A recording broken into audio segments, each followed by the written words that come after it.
How to log into Synchrony Bank Saving Account. Hi guys, welcome to our channel. Let's begin. The first step is to open up any web browser you want and now search for Synchrony Bank Login.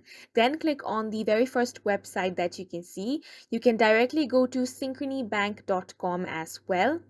And now click on the option that says sign in. Once you do, you need to select the first option, which is to sign into your Synchrony Savings account.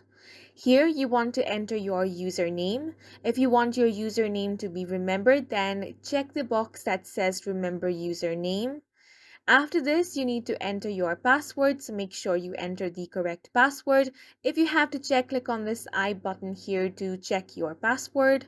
Then you want to click on the yellow sign in button. Click on the option that says forgot username or password if you want to retrieve any of these informations. Click on register for online access option if you want to register for the online access.